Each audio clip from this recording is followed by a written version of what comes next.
Thanks for clicking on this video. I am so excited to talk with you about my favorite topic, water cycle restoration. I'll give you a brief overview here, and then we'll dive right into it. So, unless if you're already into the topic of water cycle restoration, I'm probably going to tell you some new things about bacteria, cloud formation, water, and climate that if you're not working in this field, you probably don't know yet. And there's a lot of scientific evidence showing all of this more and more year after year. And so I hope we really help open your mind to the concepts of bioprecipitation, the precipitation that comes from biological situations and functions, and the biotic pump, how these actually work to drive larger wind and climate systems. And so hopefully we're going to open your mind, open your eyes to a new way of looking at water and climate. I'm going to tell you a little bit about my journey, learning from Sepp Holzer, getting into this field, building my own company, having my own projects, but more so, we're going to tell you also about how I've been training others for the last couple of years and really started spreading this around the world. And these are just some of the awesome students we've had, success stories that we'll talk about today. And you can see they're really spread all throughout the world. People are starting to do this and make a positive impact. I'm going to talk a little bit about the career path that you might take through these examples, the types of clients you might end up working with, and also the different pathways that you might choose to go through in your own career or vocation around water cycle restoration.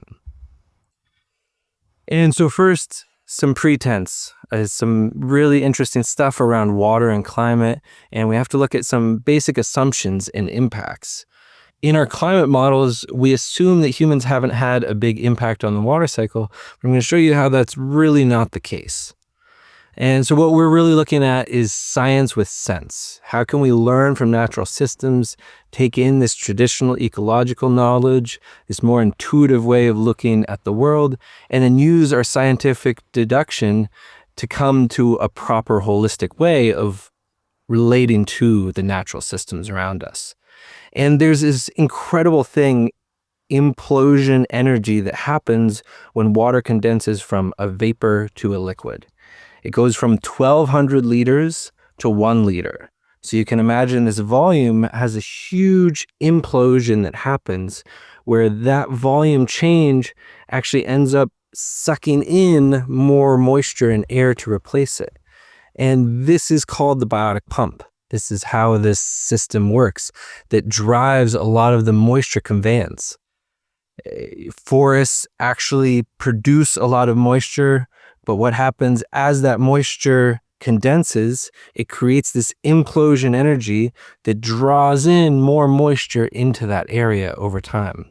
And if we look at something like the Amazon, we can see the Amazon, this beautiful rainforest that's in danger now, but also we see this area to the southern edge of the continent, past the mountains where it's really green again. And from all of our climate science, that area shouldn't be green. If you look around the world at that latitude, it should be a desert. What's happening is that Amazon rainforest is triggering that biotic pump.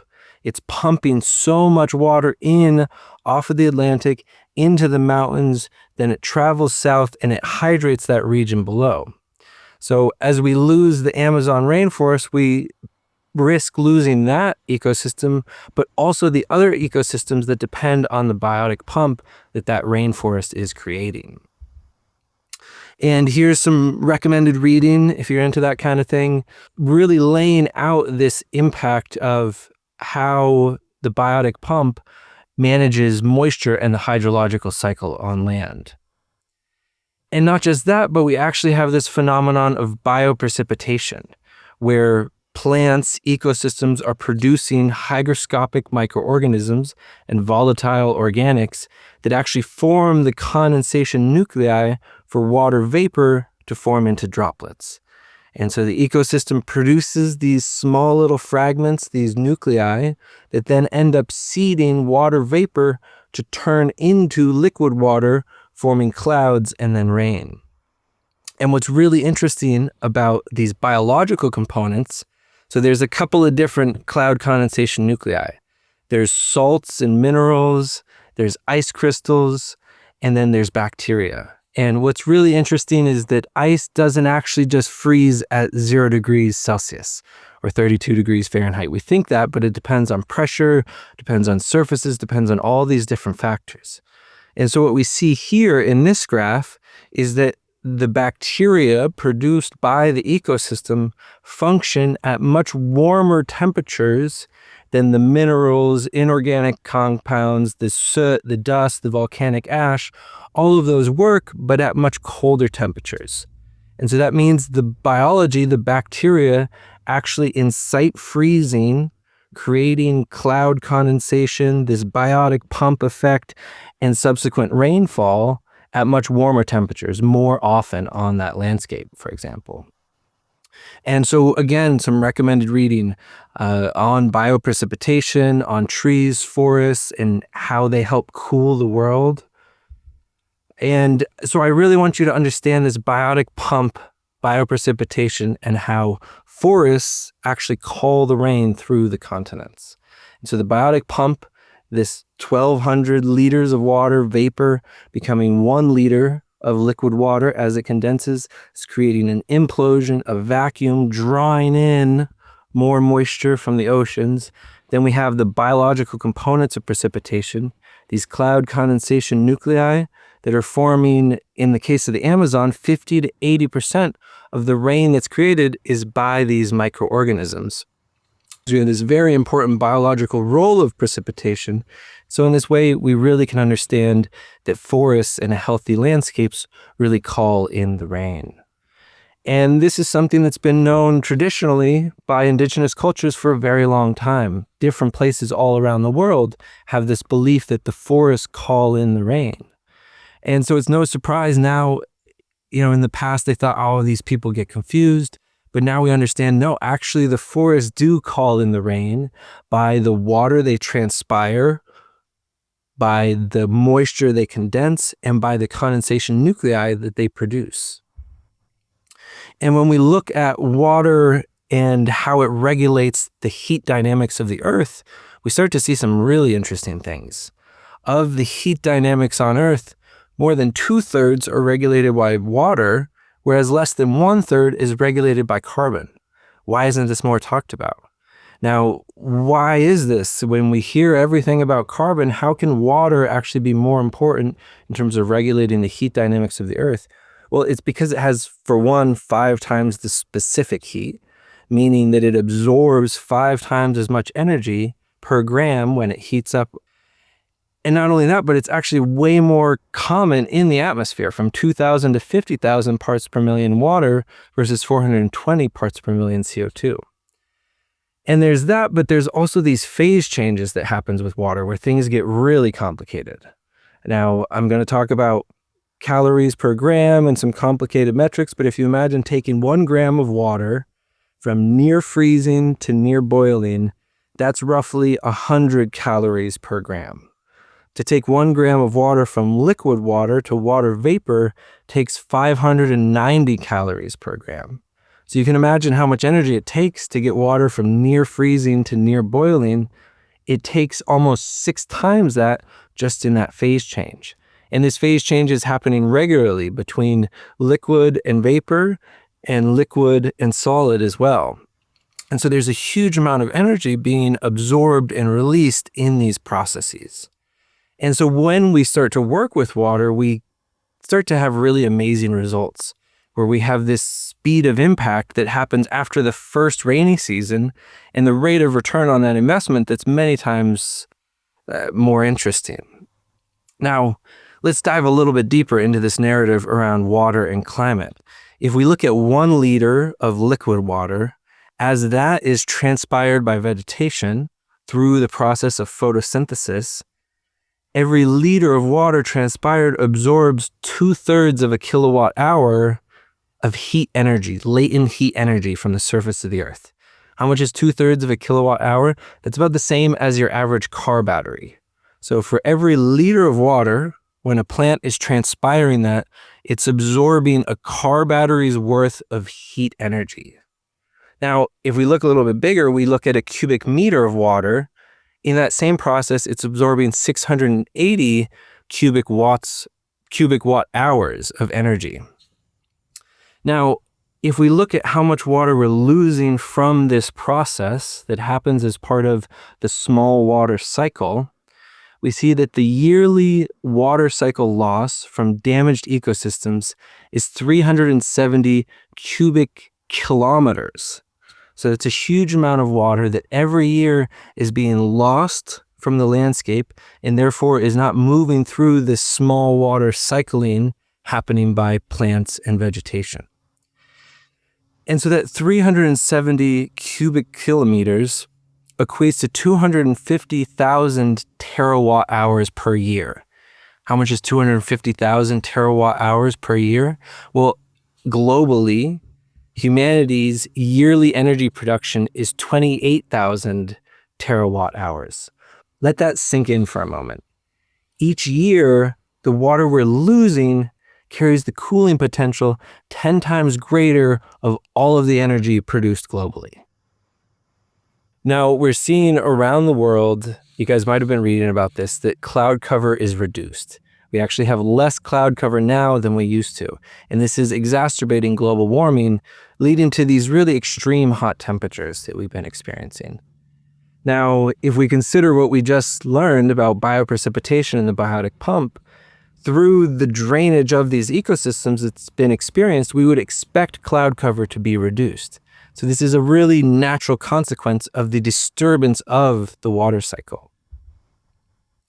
And regardless of the climate consequences of water cycle restoration, we can create green and blue oases. And these are going to be really important whether we have a hotter climate, a colder climate, or a climate exactly the same. Having lush green and blue oases are really important for life to thrive. It's going to increase the net productivity of that landscape, and it's going to increase the health of that ecosystem. And this isn't something new. Plato was talking about this more than 2,000 years ago, how the land was really healthy, then it was drained and only the bones of the wasted body remained. And really interesting, even 2,000 years ago, he was talking about how those landscape changes resulted in changes in the local climate.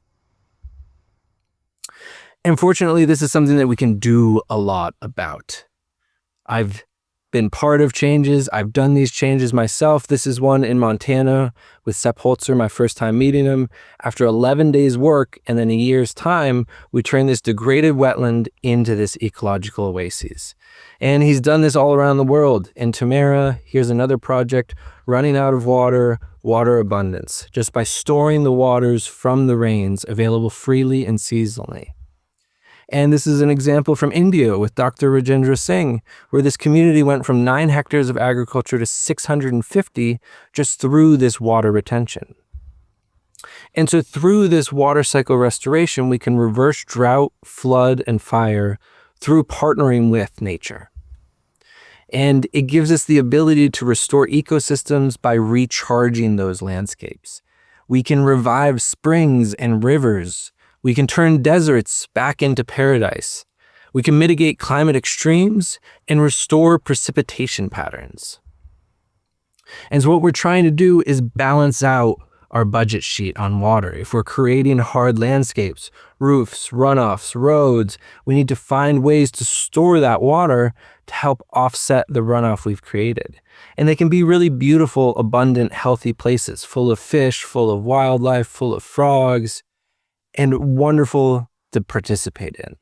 Now, really important, these are water bodies made with no liners and no artificial materials. So they're just with the earth available in the ground, using the earth in intelligent ways in partnership with that landscape to hold the water. That's really important because the water isn't being held separate from the earth, it's being returned to the earth, which makes for these green biomes all around these water bodies and leads to the recharging of watersheds. And so this has all been the work of my mentor, Sepp Holzer, who really rewired my brain and opened my eyes to all of these things. I was really lucky to come across him. And I'm just someone who's always loved digging in the earth, always loved nature, and always wanted to do something positive with my time and energy for the betterment of the living world around me. And I've been lucky to constantly seek out different mentors and learn from all these gray-bearded folks that you see on the screen here. But SEP really set me off in the right direction and gave me this new way of looking, working with, and interacting and relating with the natural world around me. And so I'm really appreciative to him for that. It's an incredible gift that, I'll never be able to repay, but hopefully I can just use to the best of my abilities and share this gift with as many people as possible. And it was really amazing getting to work directly on projects with him, guiding me through different parts, really learning how to do these types of features properly. And he has this beautiful farm, the Krameterhof, that he created that his son now runs today wonderfully. He has a new farm in southeastern Austria.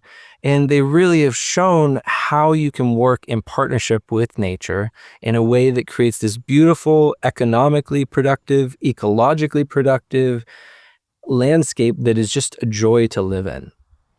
And here on his new place, you see a tree falling over with the weight of its own productivity, grown with no inputs, no fertilizers, no outside composting, just by partnering with natural forces.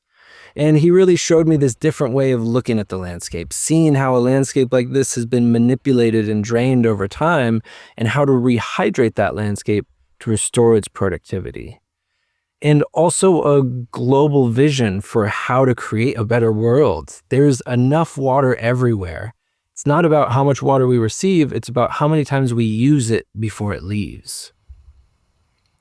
And so I've been really fortunate to take these lessons and apply them on different projects all around the world. Through my business, Elemental Ecosystems, providing consulting and contracting for people to create these types of decentralized water retention landscapes. And we're able to make really quick transformations. This is an area that the people previously had used as their private off-roading paradise. It was mud everywhere, and seasonally it was incredibly dry, and then it experienced flooding at the wet times of year. Here we created one of these decentralized water retention landscapes. Now there's water abundance on this land throughout the year. And these water bodies are all connected, feeding into one another, and it's help holding and recirculate this water on the hillside as much as possible before it leaves downstream. And the springs in this area where we've done this work now flow 5 to 10 times as much already within 1 or 2 years' time. So we've really impacted the spring flow in this valley through the decentralized holding of water on that hillside. By charging up that hillside, it has more water to provide to the downstream ecosystem. And you never know what you'll accomplish. This project doesn't look like much right here, but this was a parking lot a few years ago. We came in and created this wetland in this area. And in this area that was a parking lot and was planned to be the cul-de-sac for a development, now they have rare organisms growing in the water. When I went there, I couldn't believe it, actually. I've searched for quite a while in Montana for axolotl. They're barred tiger salamanders that stay in the water, produce gills, and look just like axolotl, slightly different species, however. And I've searched all over Montana, never been able to find them. And we're able to come back and visit this project 2 years later, and there's axolotl in the water. It blew my mind. I thought the client must have introduced these, or how did these get here? Right now, they're only known to be in 2 lakes in the entire state, and now they're in a third that happened just in 2 years from a parking lot to habitat for endangered organisms. And so you never know what you're going to accomplish, and you can do some really incredible things if you work smartly with the landscape and with this understanding of water cycle restoration. And so I've seen through this that I want to have as big of an environmental footprint as possible. People think that's strange, but I know we can have a positive or negative footprint. And if we're only ever focused on having a less negative footprint, we're never going to have a positive one. And so we're using these big machines, we're using these resources available to us to create these positive impacts on landscapes that will last for many generations. And getting to constantly share my projects with SEP, a good mentor will always push you to the next level. And I'm really so incredibly grateful to SEP for that. He, showing him my projects, he was very kind to call me his best student, but then he immediately said, "But one of you is not enough. We need hundreds or thousands, millions would be better." And that was really where Water Stories was born, because this story of SEP is incredible and unique, but there's similar stories in different places all around the world. We see stories from India, from Australia, from Africa, from Indonesia. All over the world, people have worked with nature to restore the functioning of the water cycle in a way that has delivered really incredible results for people. Why doesn't anyone know about these people? These people should be more popular than the Kardashians, and yet very few people know about them. So we started creating films and videos and free content, all available on waterstories.com, about the healthy functioning water cycle, what happens in our modern world with the watershed death spiral and how we can undo it, about these stories of Sepp Holzer, of Rajinder Singh, that really paint a new picture around human mythology. We can begin to understand that we can be keystone species for the restoration of Earth's biosystems. And so we have these films. I really recommend you check them out. Courage from Nature, all about the story of Sepp Holzer. We have another film, Desert or Rainforest, with Walter Jena, about how they created a rainforest in an area that wasn't rainforest before, and how we have this choice between fire and fungi and desert or rainforest with our landscapes. In Reviving Rivers, the story that happened of the river revival in India, the work of Dr. Rajinder Singh, the waterman of India.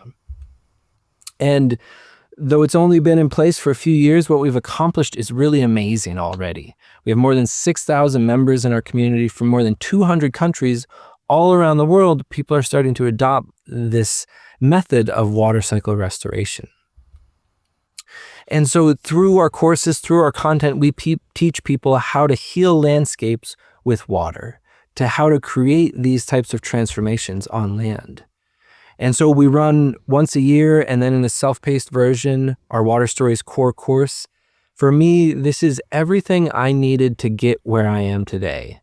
How can we take that 5-year journey from first learner to active practitioner and condense that down into a 6-month timeline? I'm really happy with the results we've achieved so far because there's so many good practitioners that have come through our program. Here's a picture of one of our workshops. Every person in this picture has adopted water cycle restoration and is doing it in some meaningful way.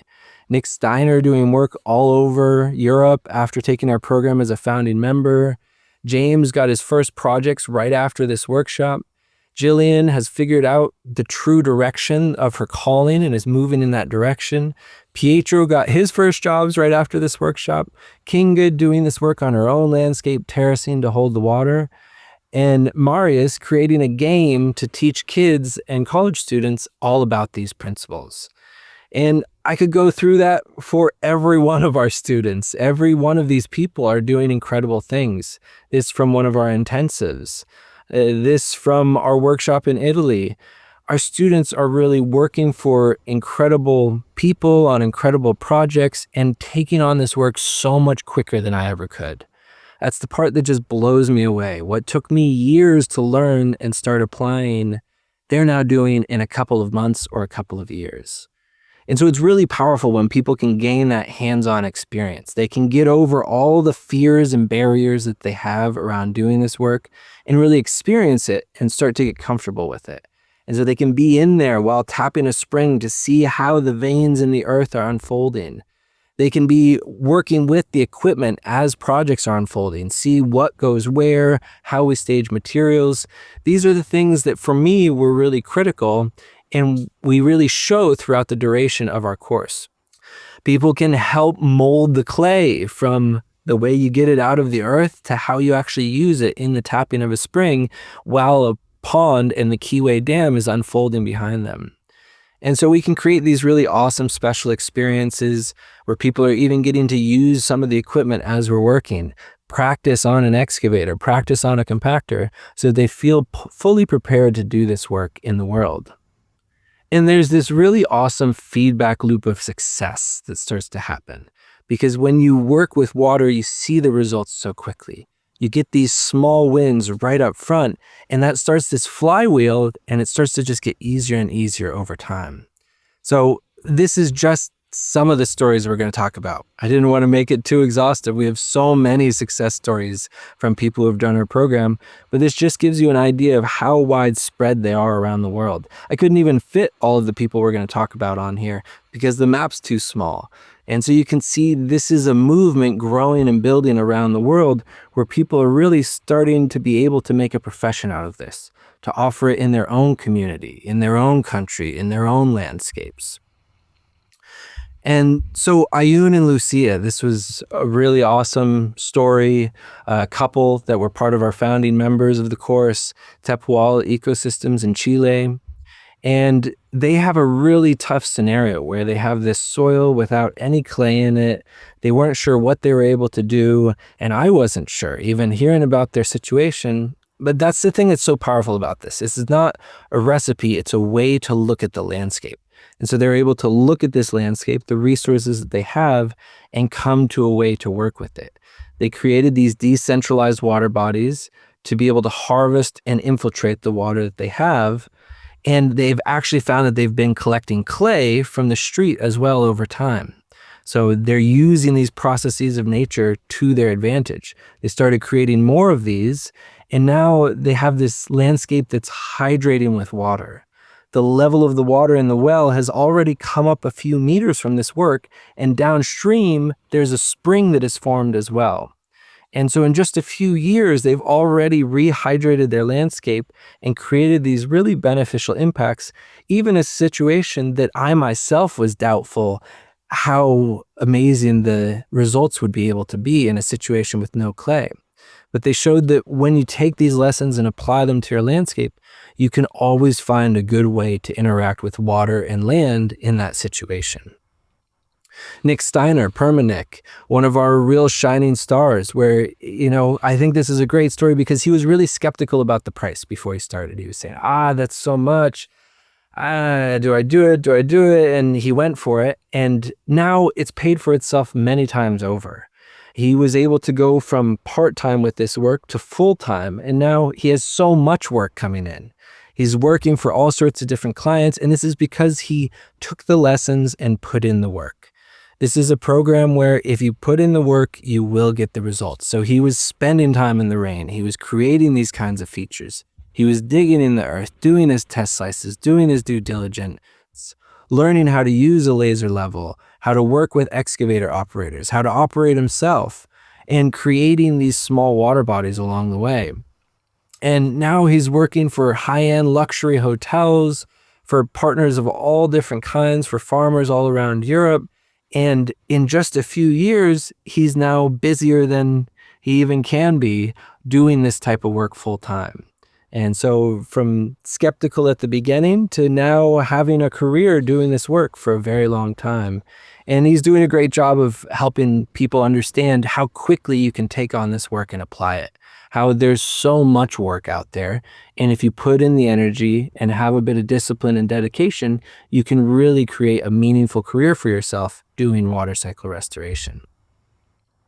And we have examples of all different types. Susan Richmond, Belmare Farm, having a really amazing farm where she's working with horses and opening it for people to learn as well. It's really powerful. And so this is where we had our intensive. And, we had people digging in excavators, learning the process, connecting with one another, a really amazing experience.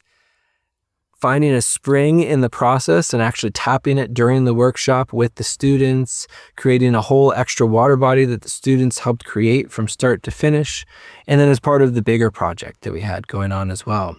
And she's using this to educate the region. This is one of the things that's so powerful about this. When you do one project, the neighbors hear about it and they want to do it, and their friends hear about it and they want to do it, and it just starts to spread because people see the results so quickly.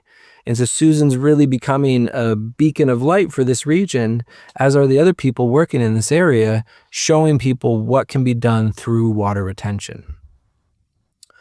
Thomas Garcia, Regeneration Agua Tierra, also in Chile, doing really incredible work teaching people about these things, showing people how to work with syntropic agriculture and decentralized water retention. The two together make a perfect match for water cycle restoration to restore these very degraded landscapes. And you can see here the difference between his project and the neighbors, and how holding that water seasonally creates such a huge impact in greenery and biological capacity of that landscape.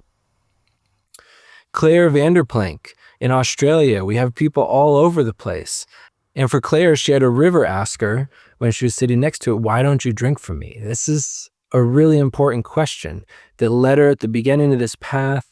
And now, before she's even broadcasting it publicly, she's already getting clients coming in the door, asking for her advice on their landscape, asking how to work with water on their landscape.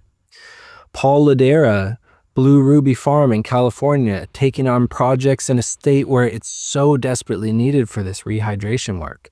And again, coming from being a chef to now being an earth worker on the landscape. And these are people just taking the time and learning the lessons, doing the test slices, understanding the situations they have, creating the water bodies, and learning in the process.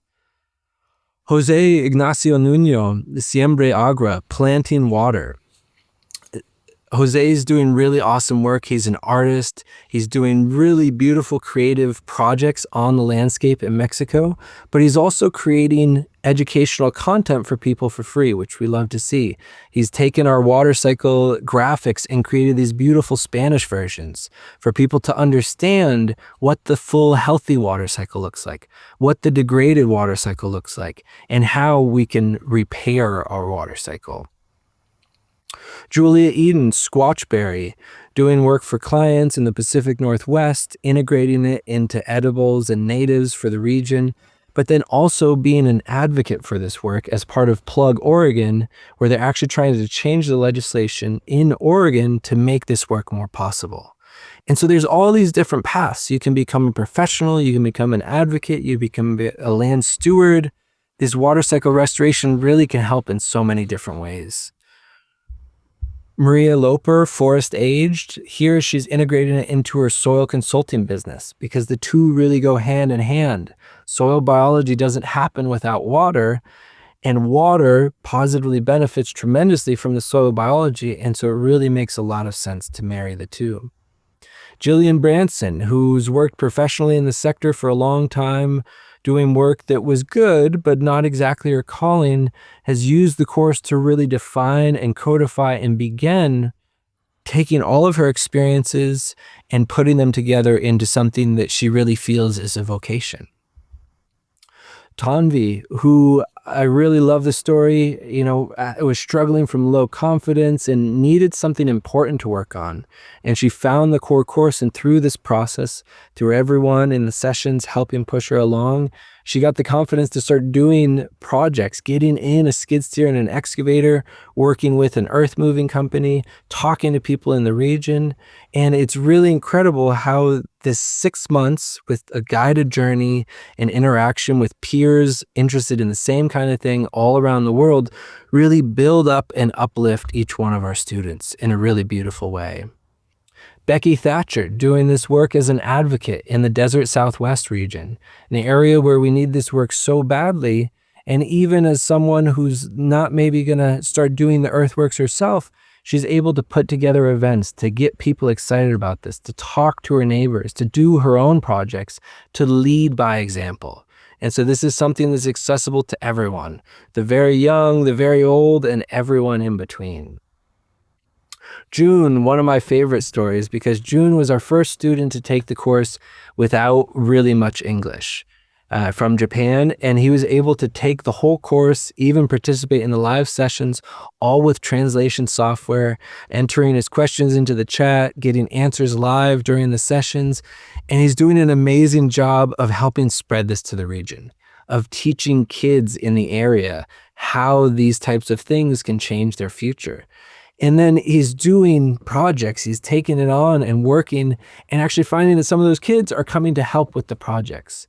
And so this is really special, really amazing to spread this method, this knowledge, this awareness around humans and how we can positively contribute to our environment.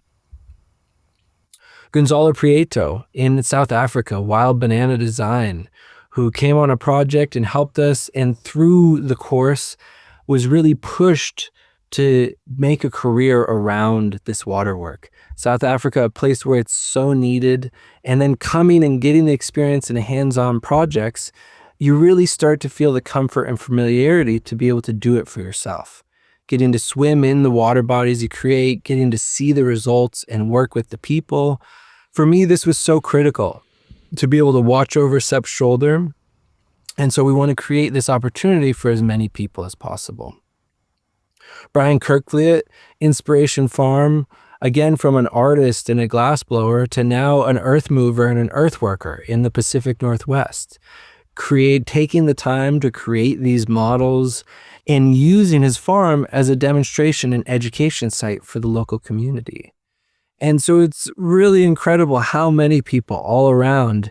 Gerhard from Austria, again, team water retention. Doing this work in his area, he learned all the lessons and applied them on this project and then thought, oh shoot, this is never going to fill up. Did I make it way too big? And then lo and behold, of course it filled up. He had done everything right and now has this beautiful swimming feature as part of his community. And what's really special that's happened a couple of times is even groups of students start working together in a shared journey as part of a team. So Julian, Leandra, Gerhard, and Hannah all formed a team water retention, working on these concepts, on these types of projects in German-speaking region. We also have Agua Badencia, Oliver, Noemi, and Nick working on this work in Spain to bring back water to Spain and the Mediterranean region.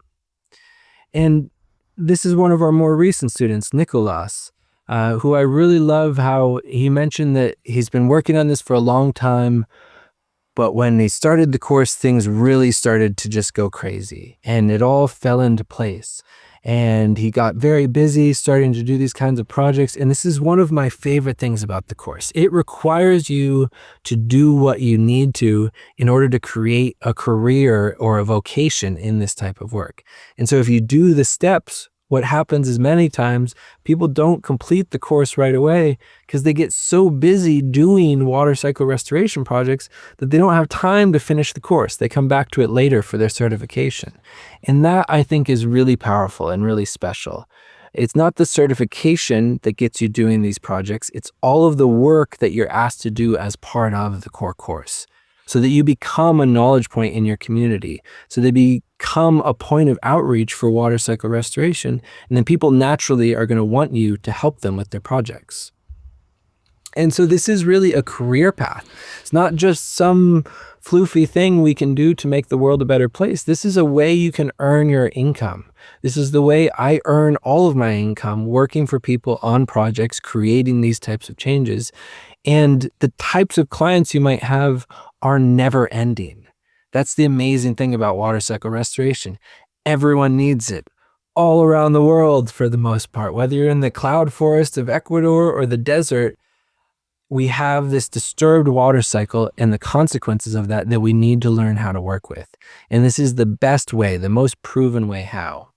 And so your types of clients could range from your average farmer or homesteader, your family, communities, governments. I've worked for even the Department of Defense for the United States looking at water cycle restoration. We have students working for super high-end hotels, us and students are working for some of the best wineries around the world. The potential clients are endless, and the different pathways you can take with this are similarly endless. You can be someone who really takes this on as a career or vocation. You can create your own project and live there happily ever after, or use it to educate others. You can become an advocate for this in cities and regions all over so that people really start to understand what's possible. And this is so needed everywhere because we need, again, this full, healthy water cycle where water is moving through in this balanced, consistent manner. Everywhere we're seeing the results of the watershed death spiral, and that's why everyone's a potential client for something like this. And people are getting sick of these cycles of flood, drought, and fire. These are three sides of the same coin. You create one as you create the other, and we're having these repetitive cycles, and it's just not feasible anymore. And if you pay attention, all these cities, all these hardscapes are usually in the bottom of a valley. So not just do they drain the water that hits them, but they drain the water that the landscape feeds to them from all around. That creates these spike flows, these huge flooding events, and the droughts and fires that are subsequent. And so when we can hold that water, spread it out over time, we get photosynthetic cooling happening throughout the year, and we get a healthy, vibrant landscape. This is what that looks like. You can feel the difference if you imagine being in that hot, noisy city or being in that cool, forested wetland. And over the last 10,000 years, human activity has desertified 1/3 of all of Earth's land. So if we go back to those initial assumptions, we've really made an incorrect one in thinking we haven't impacted the water cycle. We've lost 87% of Earth's wetlands globally. And we say lost, but they've really been destroyed in that desertification over the last 10,000 years. And we can see the results from the Fertile Crescent, the Sahara, the Tibetan Plateau, the American West. We see the results of this desertification, but people can fix it. We can be part of reviving the water cycle. We can restore the full water cycle. It's really easy if you think of water in the landscape like your bank account. If you're always putting in a little bit more than you're taking out, you always have some for the times that you need. If you're constantly taking out more than you're putting in, we all know that only lasts so long and it goes really poorly. The same thing is happening with our groundwater. We're taking out a lot more than we're putting back in, pushing ourselves towards this really water scarce and scary world. And again, let's look at this water versus carbon, because this is also, I think, really important. We have these heat dynamics of the Earth regulated mostly by water because it has 5 times the specific heat. It's way more common in the atmosphere, but then it also has these phase changes. So even without the phase changes, it regulates more temperature. With the phase changes, it's a huge amount more temperature. And then we look at this 1 liter of water as plants transpire it, that absorbs in heat energy a car battery. Then if that water condenses up in the atmosphere, it releases that. A lot of it can dissipate into space. And so in this way, this is actually a cooling mechanism of our Earth. If we look at that cooling for each cubic meter, we have 680 kilowatt hours of heat absorbed, sensible heat absorbed at the surface of the Earth. And so if we look at our yearly water cycle loss from damaged ecosystems, 370 cubic kilometers, that's 250,000 terawatt hours yearly of cooling potential that's lost. Globally, we're only producing 28,000 terawatt hours each year. And so we really have the potential to heal our planet, to do this amazing work to create these viable futures for many generations. And if we distill it down to just a few things, water cools and regulates the climate of our planet. Vegetation helps it in that process. And through this work, we can extend the photosynthetic period, extend that vegetative cooling. And then we have bioprecipitation and the biotic pump that can actually restore the cycles of rain. And when we take this to a really far extent, like in India, we can actually revive the flow of rivers, where they revived 9 rivers and 250,000 wells by doing this work with communities in the driest part of India. Some of these rivers were dry for decades and now flow year-round as a result of this work. And not just that, they've rejuvenated 13 rivers. In some areas, they've raised the water table 5 meters. They've revegetated, they've gone from 1 crop a year to 2 to 3 or even 4, and they've lowered the temperature in this region 2 degrees Celsius. Not just that, but now girls are going back to school, are getting educated instead of carrying water all day. And so when we work for water, we really revive and restore the whole region. We can even create reverse migration in this case. So we have a whole film about this project, Reviving Rivers, available for free on Water Stories. And we can use all of these different techniques of decentralized water retention to create a better common future for ourselves and for our non-human brothers and sisters. And so I hope you'll join us in the Water Stories core course. You can become a water cycle restoration practitioner in any of these different forms, professionally, as a steward, or as an advocate. This is really the best training and gives you everything you need to succeed in this work. It really helps all these different types, whether you're someone who wants to do this as a career, do it on your own place, or be an advocate for this work in the world. We take you through these 4 different phases of growth.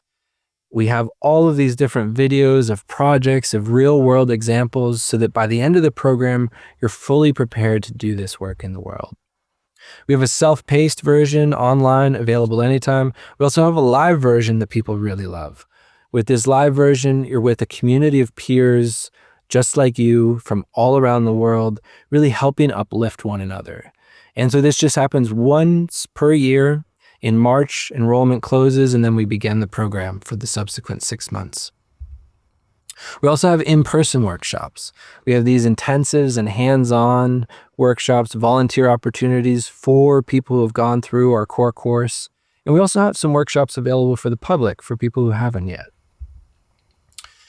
And if I can leave you with just a few thoughts, one of my favorite quotes: knowing is not enough, we must apply. Willing is not enough, we must do. And this, I think, is so critical. We have the solutions we need. Now it's time to take them and apply them on our landscapes and with our communities. And if you invest in developing the skills with your own 2 hands, you will have this value that you can provide any place in the world, any type of person. It's amazing. I have such hope and faith in the future because I know I can create lush, hydrated, green, vegetated landscapes for myself or for others. That's something that's always going to be available, always going to be valuable and important for people. And so invest in your own skills, invest in your own abilities so that you too, with your own 2 hands, can rehydrate landscapes. Because we can have that impact. We can be that keystone species. If I have to distill this down to 2 words, I would call it earth medicine, because it is healing the earth. And when you experience those results, when you see these green, lush, beautiful, thriving with life landscapes where it used to be rock, it used to be dry, it used to be dead, that's all the reward you need. And we start to understand that we can really live in a way with respect to our brothers and sisters, with respect to water, with respect to nature. We have all of the resources available to us that we need to create a healthy and vibrant future. When we work with the power of plants, with the power of water, we can even restore a stable climate. So I hope you'll join us at Water Stories. All sorts of great content for you to check out, all for free: films, videos, animations, webinars. And when you're ready, we have the core course that gives you everything you need to become a water cycle restoration practitioner. So tell other people about this. This is, I think, the antidote to ecological despair. A number of our students have talked about how it's actually gotten them out of depression, having something positive to do in this increasingly turbulent world. And so we can find that clarity, we can find that future, and water cycle restoration gives us that. So I hope you'll join us at Water Stories, because you too can be one of these success stories. You can help rehydrate the earth. You can help restore the water cycle for your home, for your community, and for your lands.